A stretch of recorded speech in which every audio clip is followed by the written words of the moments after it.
자, 오늘 말씀은 인생의 기초이신 예수님, 이런 제목 말씀을 드립니다. 자, 이번 수요일이 성탄절입니다. 성탄절. 요즘 여러분 바깥에서 성탄절 분위기를 얼마나 느끼십니까? 별로 잘 못 느끼실 것 같습니다. 그냥 보통의 날 같은 그런 그 느낌도 가질 수 있습니다.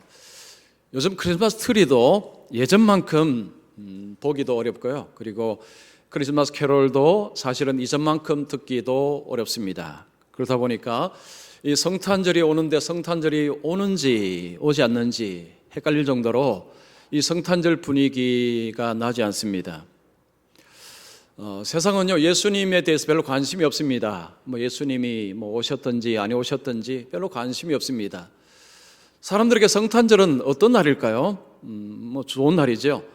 가족과 함께 그리고 친구, 연인들과 함께 즐거운 시간을 보내고 또 선물도 주고받을 수 있는 그런 좋은 날입니다. 즐거운 날입니다.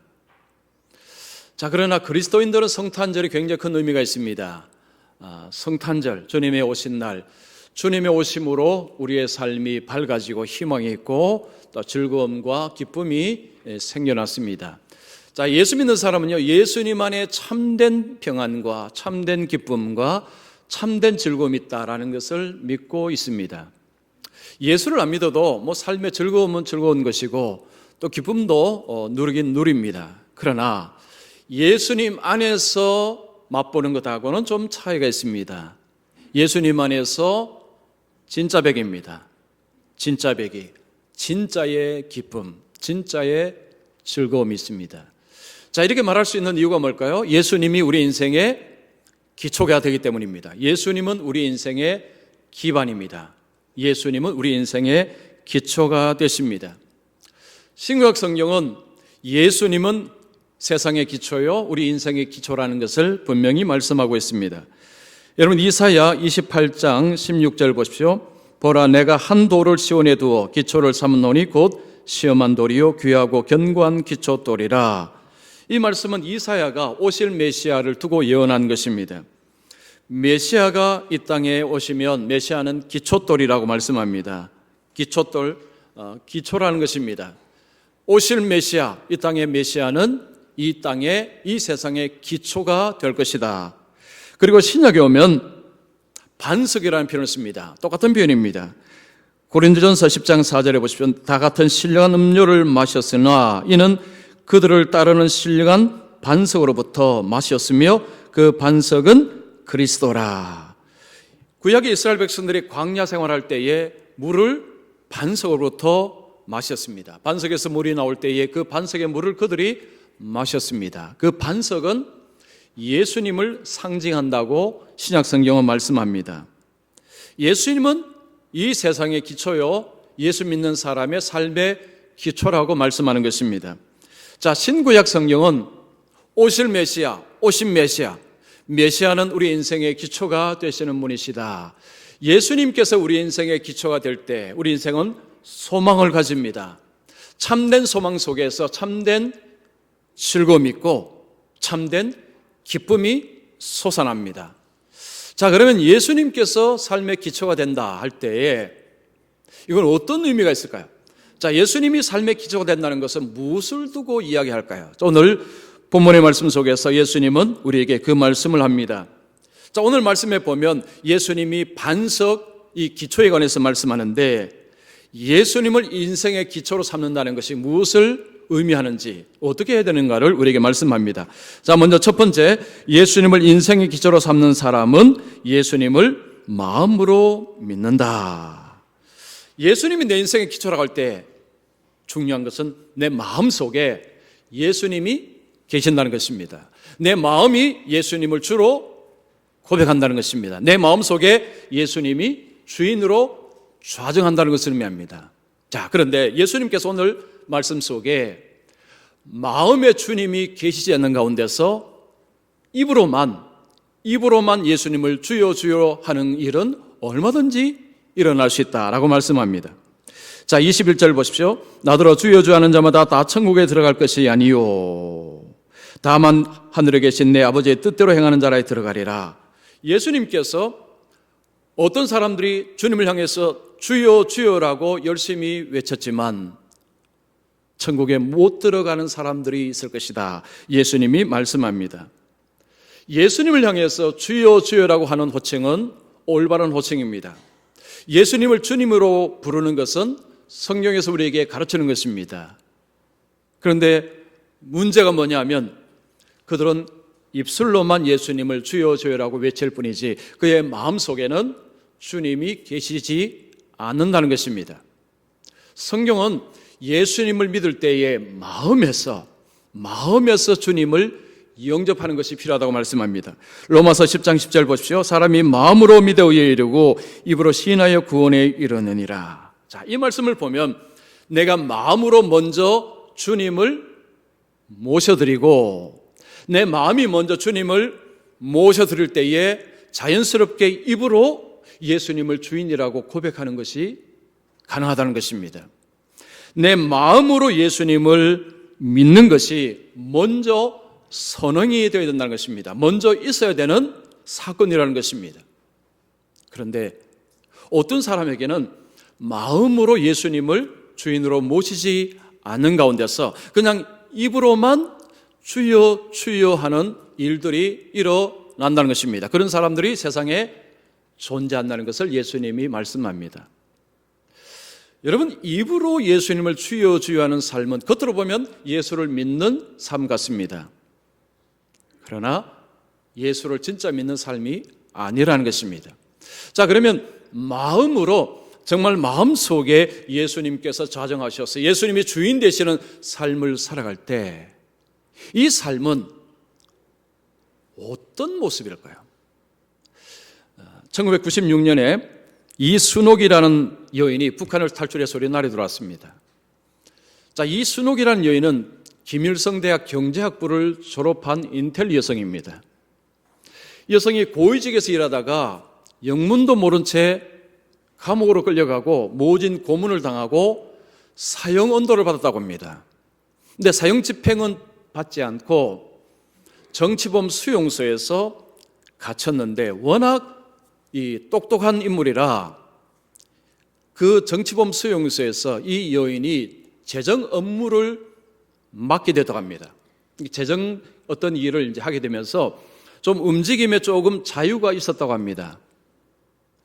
자, 어느 날 이 재정의 어떤 책임자가 이 여인에게 이제 앞으로 너는 어느 공장에 가서 거기 가서 좀 일을 해야 되겠다라고 이야기를 합니다. 그런데 그 공장에는 미친 정신병자들이 일하고 있다. 그들은 당과 수령을 믿지 않고 하늘을 믿는 미친 자들이다. 그들과는 눈도 마주치면 안 된다. 만약에 감염이 되어서 너가 만약에 하늘의 신을 믿는다고 하면 너는 그날로 죽음이다. 강력 경고를 했습니다. 이 여인은 영문도 모르는 차에 도대체 누구인가 궁금했다고 합니다.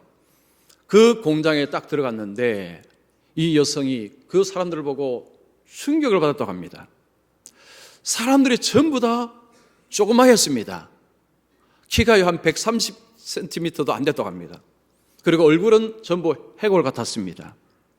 살이 없었습니다. 허리가 구부정했습니다. 그 용광로 한 1600도 되는 그 용광로에서 일을 하는 사람인데요. 하도 얻어맞아서 그리고 그 가운데서 먹을 것도 주지 않고 얼마나 학대를 했든지 들어올 때는 사람들이 정상이었는데 하루에 16시간 정도 일을 하고 나서 사람들이 허리가 다 굽어버린 것입니다. 사람이 줄어든 것입니다. 그 모습 자체에 너무 이 여성이 충격을 받았다고 합니다. 자, 어느 날 이제 그 공장에 갔는데 교도관 두 사람이 사람들 다 모아놓고 이렇게 외치더랍니다. 너희들이 하늘의 신을 믿고 당과 수령을 믿지 않으면, 즉 당과 수령을 믿지 않고 하늘의 신을 믿으면 너희들은 이 상태를 벗어날 수 없을 것이다. 만약에 이 자리에서 나는 하늘의 신을 믿지 않고 당과 수령을 믿겠다고 말하면 내가 여기에서 벗어나도록 해주겠다. 그 끔찍한 곳에서 벗어나도록 해주겠다라고 약속을 했습니다. 그런데 아무도 나오지 않더랍니다. 이 여성이 그 사람들을 보니까 전부 다 입을 꽉 다물고 있더랍니다. 침묵으로 항의하는 듯한 느낌을 받았다고 합니다. 그러자 이 교도관이요, 독이 올랐습니다. 8명 정도를 앞으로 끌어내서는요, 발로 밟고 때리고 하는데 이 사람들 입에서 신음하면서 어떤 단어가 나오더랍니다. 처음에는 그 단어가 무슨 말인지를 알아듣지 못했는데 나중에 예수라는 단어임을 이 여인이 알았다고 합니다. 지금 이 사람들이요, 두들겨 맞고 폭행을 당하면서 입술에는 예수, 예수, 예수 하면서 두드러겨 맞더라는 거죠. 여기서 끝나지 않았습니다. 그 무시무시한 그 쇠국물을 그 사람들이 그냥 부어버렸다는 거죠. 그러니까 그대로 제가 되어버렸다고 합니다. 이 여인이요, 이걸 보고 나서 그 다음부터 잠을 못 잤다고 합니다. 잠을 잘 수가 없었다고 합니다. 너무 끔찍한 광경이어서 잠을 잘 수 없었다고 합니다. 이 여인은 나중에 석방이 되고 북한을 탈출해서 우리나라에 들어왔는데요, 이 여성이 그때부터 북한의 상황을 알리기 시작했습니다. 북한의 신자들의 그 비참한 상황을 이야기하기 시작했습니다. 프랑스의 지식인 100명이 프랑스에서 북한 인권에 관한 그런 선언을 또 하기도 했습니다. 이 여인으로 인해서 한 150여 개국의 북한의 상황이 이제 더 알려지기 시작했다고 합니다. 자, 이성이 우리 남한에 있는 예수 믿는 사람들 향해서 이런 이야기 했습니다. 여러분, 이 땅에서 예수 믿는 것이 얼마나 좋은지 감사하셔야 됩니다. 그리고 북한을 위해서 기도하셔야 됩니다. 여러분, 듣기만 들어도 끔찍하죠. 글로 읽으면 더 끔찍합니다. 그 북한의 이 성도들이요, 왜 그렇게 했을까요? 그들이 입으로만 예수 했다면요, 얼마든지 바꿀 수 있습니다. 저는 제가 하늘의 신 안 믿습니다. 예수 안 믿습니다. 저는 당과 수령을 믿습니다. 입으로 믿으면 금방 바꿀 수 있습니다. 근데 왜 못 바꿀까요? 마음으로 믿기 때문에. 마음으로 믿기 때문에. 마음속에 주님이 그들의 주인으로 딱 자리를 잡고 계시기 때문에 이거 마음대로 안 됩니다. 이거 못 바꿔요. 이거 바꿀 수가 없습니다. 주님이 마음속에 들어오는 것도 쉽지 않지만요, 이거 바꾸는 것도 쉽지 않습니다. 사람의 마음은 모든 삶을 통제하는 통제소입니다. 컨트롤 타워입니다. 이게 마음입니다. 예수님을 마음속에 주인으로 모시는 것이요, 이거 쉽지 않습니다. 쉽지 않기 때문에 한번 들어오면 그 다음부터 이 예수님의 통제를 받아 살기 때문에 이거 바꾸는 것도 쉽지 않습니다. 우리의 마음속에 예수님이 들어오는 거요, 이게 간단한 일이 아닙니다. 감정적으로, 순간의 기분으로 이게 되지 않는 것입니다. 여러분, 어떤 사람에게 긴 시간이 걸리는 사람도 있습니다. 긴 시간 동안 싸워서 예수님이 들어오는 경우도 있습니다. 이게 자기 자신과의 싸움이죠. 죄와의 싸움입니다. 토마가 예수님의 부활 소식을 다른 제자들에게 들었습니다. 그러나 안 믿었습니다. 자신은 못 믿겠다고 했습니다. 그 부활한 주님이 도마 앞에 딱 나타나자 한번 만져봐라 하니까 그제서야 믿었습니다. 나의 주님이시요 나의 하나님의 신이다. 도마가 믿을 수 있었던 이유가 무엇입니까? 봤다는 거죠. 체험한 것입니다. 근거를 가지고 있었기 때문입니다. 여러분, 예수님을 마음의 주인으로 섬긴다는 것은요, 일시적인 기분으로는 되지 않습니다. 될 수가 없습니다. 감정적으로 될 문제가 아닙니다. 우리의 마음은요, 쉽게 열리지 않습니다. 입은 쉽게 열려도요, 우리의 마음이요, 생각보다 마음의 문이 탄탄합니다. 이게 쉽게 문이 열리지 않습니다. 여러분, 우리의 마음속에 문이 열려서 예수님 우리 마음속에 좌정하시고 우리의 마음의 주인이 되시기 위해서는요, 이 마음의 문이 열려야 되는데 어떻게 열릴 수 있을까요? 근거가 있어야 됩니다. 그것도 확실해야 됩니다. 보이지 않는 예수님을 내 마음에, 내 삶의 주인으로 모신다는 것은요, 이게 근거가 확실하지 않으면 이거 어렵습니다.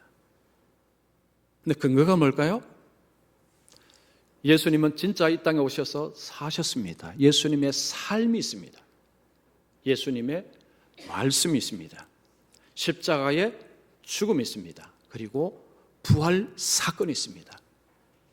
예수님께서 우리의 마음에, 나의 마음속에 주인이 되시기 위해서는요, 예수님의 삶과 예수님의 죽으심과 예수님의 부활 사건, 이 사건이 믿어져야 됩니다. 이게 믿어지지 않으면요, 우리 마음속에 주님이 주인이 되시도록 문을 열어주지 않습니다. 그래서 어떤 사람은요, 10년, 20년이 걸린 사람도 있어요. 죽어도 못 믿겠다고 하는데 나중에 문을 연 사람이 있습니다. 알았습니다. 예수님을 알게 된 것입니다. 예수님의 죽음의 의미를 알게 된 것입니다. 예수님의 부활을 알게 된 것입니다.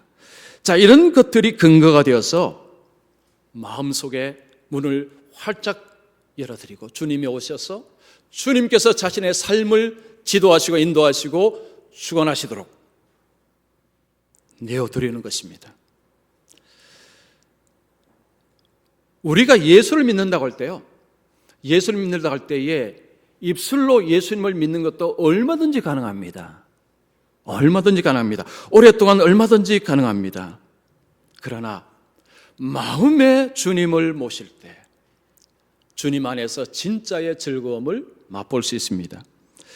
여러분, 로마서 5장 11절 말씀 보십시오. 우리로 화목하게 하신 우리 주 예수 그리스도로 말미암아 하나님 안에서 또한 즐거워하느니라. 예수님으로 인해서 하나님 안에서 즐거워한다라고 말씀합니다. 내 마음속에 주님이 좌정하시고 주님이 주인 되실 때 하나님 안에서 참 평안, 참 즐거움, 이런 것을 누릴 수 있다는 것입니다. 여러분, 하늘을 한번 돌아가 보십시오. 하늘 돌아보실 때 무엇으로 인해서 웃으시고 무엇으로 인해서 즐거워하셨습니까?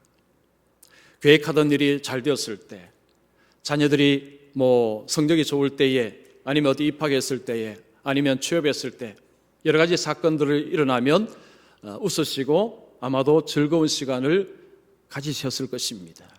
자, 그러면 그 길이가 얼마나 되었습니까? 그 좋은 일이요, 길이가 어느 정도로 길었습니까? 하루가 됐을까요? 아니면 1시간? 아마도 생각보다 짧을 것입니다. 그 좋은 일을 겪고 기뻐하지만 돌아서면 현실의 냉정함을 맞닥뜨립니다. 걱정거리가 싼더비처럼 쌓여 있습니다. 이게 우리의 인생입니다. 세상에서 그런 즐거움은 우리에게 잠시 잠깐의 즐거움을 줄 수는 있습니다. 그러나 곧 사라집니다. 우리에게 필요한 즐거움과 기쁨은요, 그런 것이 아니라 우리의 인생 저번에 깔려있는, 근본적으로 깔려있는, 환경을 넘어서는 그런 기쁨과 즐거움이 우리에게 필요합니다. 이것은 어떻게 가질 수 있느냐? 예수님 안에. 예수님이 여러분의 인생의 기초가 되실 때 예수님을 인해서 삶 속의 근본적인 즐거움, 기쁨, 자, 이런 것들을 맛볼 수 있다는 것이 성경의 말씀입니다. 이제 새로운 한 해를 향해서 나갑니다. 이제 곧 며칠 있으면 이제 새로운 한 해가 우리에게 다가옵니다. 2020년 한 해가 어떤 한 해가 될지 우리는 아무도 알지 못합니다. 지금 여러 가지 상황 봐서는 걱정거리가 상당히 많습니다. 우리 얼굴에 웃을 일이 사라진다는 이야기입니다. 이런 가운데서 정말로 근본적으로 환경을 넘어서는 이런 즐거움, 희망, 소망, 이것이 여러분에게 필요하지 않습니까? 그러려면 여러분 마음속에 주님이 여러분의 주인 되셔야 합니다. 그래서 오늘 예배하신 우리 모든 분들은요, 마음으로, 입으로 말고요, 마음으로 주님을 주인으로 모시고 마음으로 주님을 믿고 그 마음 속에 주님이 주시는 평강, 즐거움이 충만하시기를 축원합니다. 자, 두 번째입니다. 예수님을 인생의 기초로 삼는 사람은 말씀을 듣고 순종하는 삶을 살아갑니다. 자, 마음속에 예수님이 좌정하실 때 어떤 일이 벌어지느냐?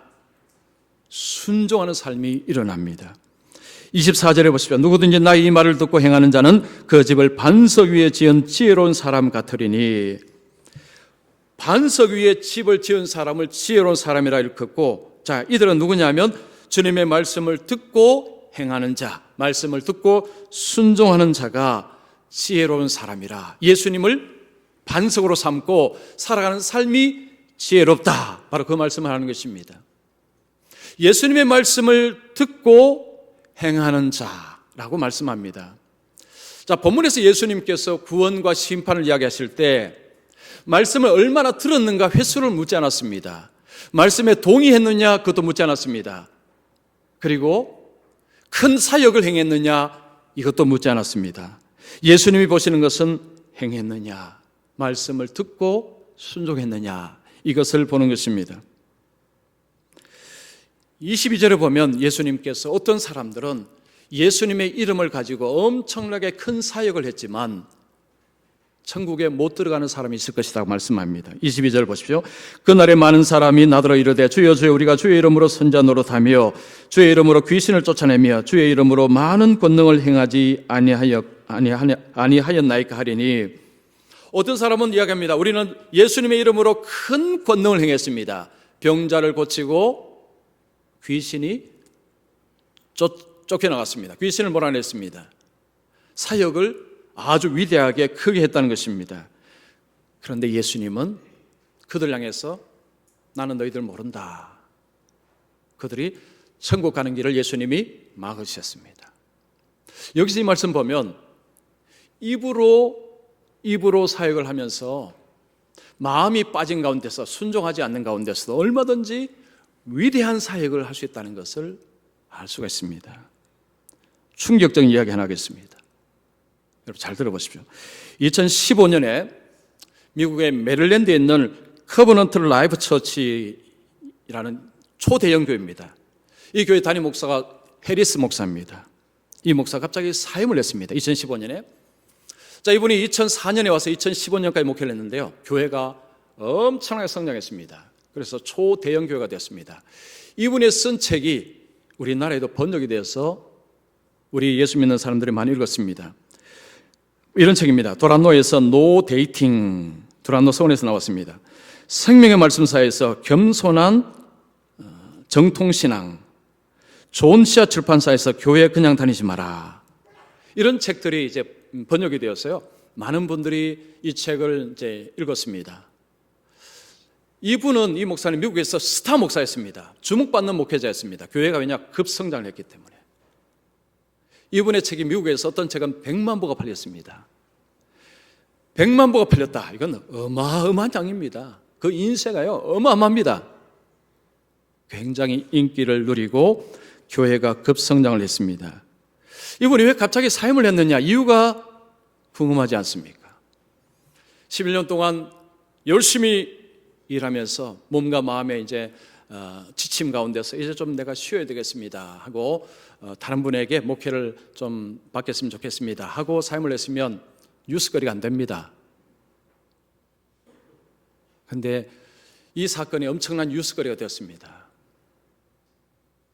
이분이 이런 이야기했습니다. 나는 그리스도인이 아닙니다. 나는 그리스도인이 아닙니다. 내가 말하는 바에 의하면 나는 그리스도인이 아닙니다. 그분이 책을 쓰고 그분이 이야기한 것 나 하나씩 철회합니다. 즉 실제적으로 안 믿는 가운데서 주장했다는 거죠. 자신의 주장을 철회하기 시작했습니다. 그리고 부인하고 이혼했다는 이야기도 했습니다. 이분이 가정에 관한 책을 많이 썼거든요. 그런데 부인하고 이혼했습니다. 이 사건이 엄청난 충격적인 사건이었습니다. 초대형 교회 목회자였습니다. 주목받는 목회자였습니다. 그런데 그분이 자기가 주장한 것을 안 믿는다라고 양심 고백을 해버린 것입니다. 우리가 주여 주여 하면서요, 마음으로는 안 믿으면서 얼마든지 큰 사역할 수 있습니다. 역사 속에서 주님의 이름으로, 기독교 이름으로 큰 사역하다가 이단으로 빠진 사람도 있고요, 실족한 사람들이 의외로 많습니다. 하나님의 이름을 사용하면서 엄청난 사역을 했지만 나중에는 결국은 가짜였음이 드러난 것입니다. 우리가 생각하면 큰 교회, 엄청난 사역을 하면 위대한 하나님의 종이라고 말하기 쉬운데, 그런데 위대한 하나님의 종이 아닐 수도 있다는 것입니다. 우리는 속지 말아야 됩니다. 여러분, 말에 의해서 속으면 안 됩니다. 중요한 것은 삶입니다. 삶. 말에 속지 마십시오. 삶이 중요합니다. 예수님께서 23절에 이렇게 말씀합니다. 그때 내가 그들에게 밝히 말하되 내가 너희를 도무지 알지 못하니 불법을 행하는 자들아 내게서 떠나가라. 그 능력을 행하는 자들 향해서 불법을 행하는 자들아 떠나가라고 했습니다. 나는 너희들 모른다. 나는 너희들 모른다는 것입니다. 너와 나와는 아무 관계가 없다는 이야기죠. 불법을 행했다는 것이 무슨 말입니까? 하나님의 뜻과 상관없이 자기들을 위해서, 자기 이름으로, 자기 영광을 위해서 일했다는 것입니다. 사람은 속일 수 있으나 예수님은 속일 수 없습니다. 순종이라는 것은요, 안 믿으면 못합니다. 입으로 예수를 믿어서는 순종 못합니다. 마음으로 믿어야 순종합니다. 히브리서 3장 18절 19절 보십시오. 하나님이 누구에게 맹세하사 그의 안식에 들어오지 못하리라 하셨느냐, 곧 순종하지 아니하던 자들에게 아니냐. 이러보건대 그들이 믿지 아니함으로 능히 들어가지 못한 것이라. 구약 이스라엘 백성 중에서 출애굽을 향한 데서 1세대는 못 들어갔습니다. 가나안 땅에 못 들어갔어요. 왜 못 들어갔느냐? 순종하지 아니하였기 때문에 못 들어갔다고 했습니다. 그러면서 그들이 믿지 아니함으로. 왜 순종하지 아니하였느냐? 믿지 않았기 때문에. 입으로는 그들이 하나님이라고 이야기를 했지만 그들은 실제적으로 안 믿었다는 이야기입니다. 입으로 얼마든지 하나님 일을 할 수 있습니다. 크게 할 수도 있습니다. 그러나 때가 되면 다 드러납니다. 다 드러납니다. 여러분 26절 27절 보십시오. 나의 이 말을 듣고 행하지 않는 자는 그 집을 모래 위에 지은 어리석은 사람 같으리니 비가 내리고 창수가 나고 바람이 불어 그 집에 부딪힘에 무너져 그 무너짐이 심하니라. 입으로 예수님을 주여 주여라고 뭐 크게 뭘 하든 간에 그 사역은 모래 위에 세운 사역이다. 곧 무너진다는 것입니다.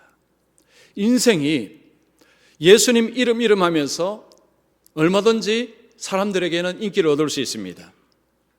존경도 받을 수 있습니다. 그러나 때가 되면 와르르 무너진다는 것입니다. 주님은 다 보시기 때문에, 주님이 다 보시기 때문에 사람은 속일 수 있으나 주님은 속이지 못합니다.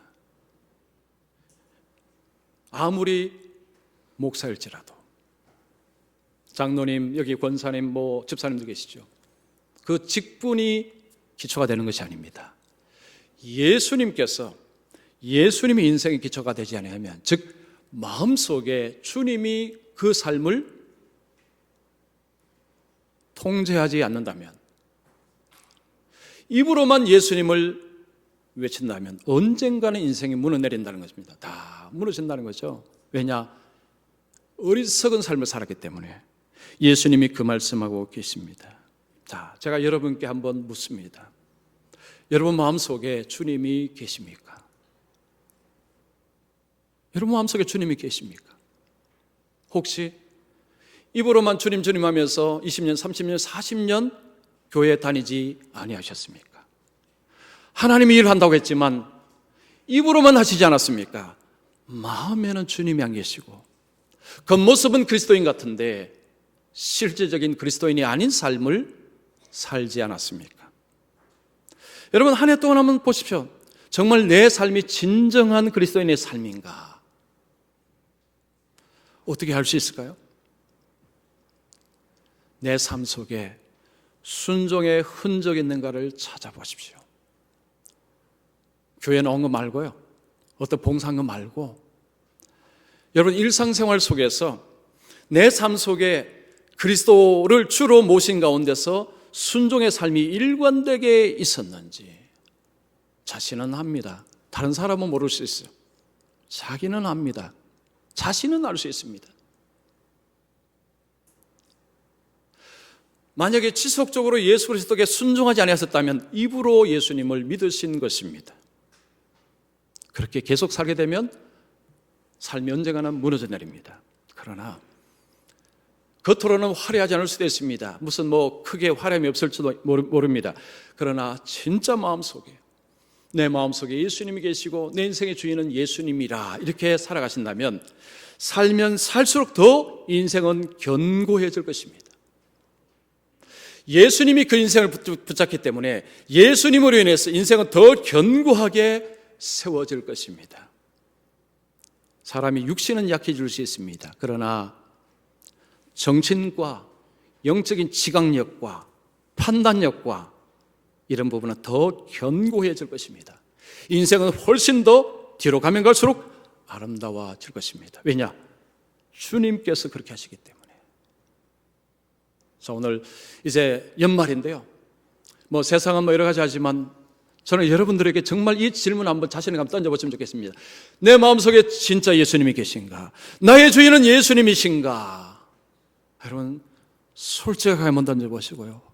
만약에 의심이 된다면 주님 앞에 구하셔야 됩니다. 주님, 이게 내 마음이 내 마음대로 안 됩니다. 주님, 나를 불쌍히 여겨 주시옵소서. 그래서 여러분 자기 입에 속지 마시고요.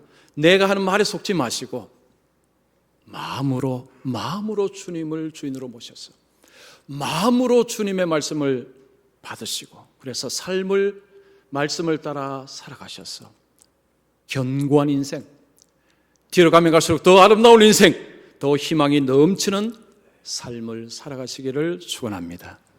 기도하겠습니다.